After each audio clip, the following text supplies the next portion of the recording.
Assalamualaikum warahmatullahi wabarakatuh.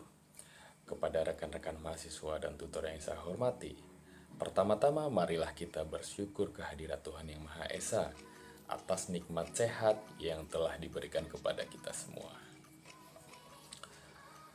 Beberapa waktu terakhir, kita telah mengalami masa pandemi COVID-19 yang menyebabkan banyak perubahan struktur dalam kehidupan kita akhir-akhir ini, baik dalam struktur sosial, ekonomi, maupun pendidikan. Jadi, apa itu COVID-19? Mengutip dari website kemkes.go.id, coronavirus merupakan keluarga besar virus yang menyebabkan penyakit pada manusia dan hewan. Pada manusia biasanya menyebabkan penyakit infeksi saluran pernafasan, mulai dari flu hingga penyakit yang serius seperti Middle East Respiratory Syndrome atau MERS dan sindrom pernafasan akut berat atau Severe Acute Respiratory Syndrome atau biasa disebut juga SARS. Coronavirus jenis baru yang ditemukan pada manusia sejak kejadian luar biasa muncul di Wuhan, China pada Desember 2019. Kemudian diberi nama Severe Acute Respiratory Syndrome Coronavirus 2 atau SARS-CoV-2 dan menyebabkan penyakit coronavirus disease 2019 atau biasa kita sebut COVID-19.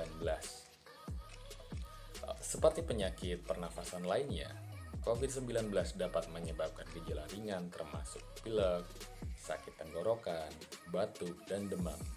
Sekitar 80% kasus dapat pulih tanpa perlu perawatan khusus. Sehingga satu dari setiap orang mungkin akan menderita sakit yang parah, seperti disertai pneumonia atau kesulitan bernafas yang biasanya muncul secara bertahap. Walaupun angka kematian penyakit ini masih rendah, sekitar 3%, namun bagi orang yang berusia lanjut dan orang-orang dengan kondisi medis yang sudah ada sebelumnya, seperti diabetes, tekanan darah tinggi, dan penyakit jantung, mereka biasanya lebih rentan untuk menjadi sakit parah. Melihat perkembangan hingga saat ini, lebih dari 50% kasus konfirmasi telah dinyatakan membaik dan angka kesembuhan akan terus meningkat. Gejala umum berupa demam 38 derajat Celcius, batuk ringan, sesak nafas. Jika ada orang yang dalam 14 hari sebelum muncul gejala tersebut pernah melakukan perjalanan ke negara terjangkit atau pernah merawat kontak erat dengan penderita COVID-19, maka terhadap orang tersebut akan dilakukan pemeriksaan laboratorium lebih lanjut untuk memastikan diagnosisnya. Beberapa cara yang bisa dilakukan untuk mencegah penularan virus ini adalah menjaga kesehatan dan kebugaran agar stamina tubuh tetap prima dan sistem imunitas atau kekebalan tubuh meningkat. Mencuci tangan dengan benar secara teratur menggunakan air dan sabun atau hand rub berbasis alkohol. Mencuci tangan sampai bersih selain dapat membunuh virus yang mungkin ada di tangan kita, tindakan ini juga merupakan salah satu tindakan yang mudah dan murah. Sekitar 80% penyebaran penyakit bersumber dari tangan.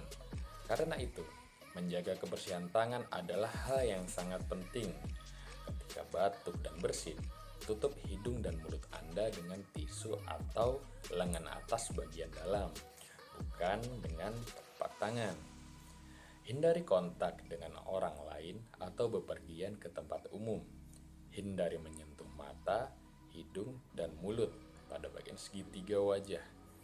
Tangan menyentuh banyak hal yang dapat terkontaminasi virus.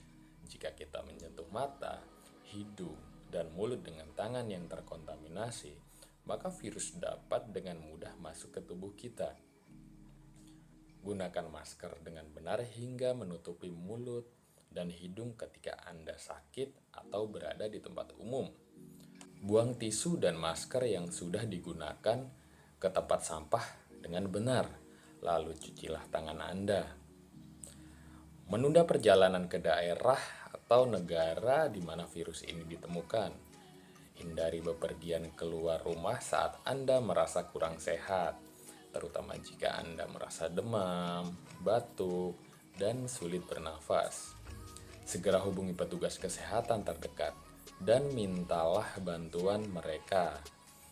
Sampaikan Sampaikan pada petugas jika dalam 14 hari sebelumnya Anda pernah melakukan perjalanan, terutama ke negara terjangkit, atau pernah kontak erat dengan orang yang memiliki gejala yang sama. Ikuti arahan dari petugas kesehatan setempat.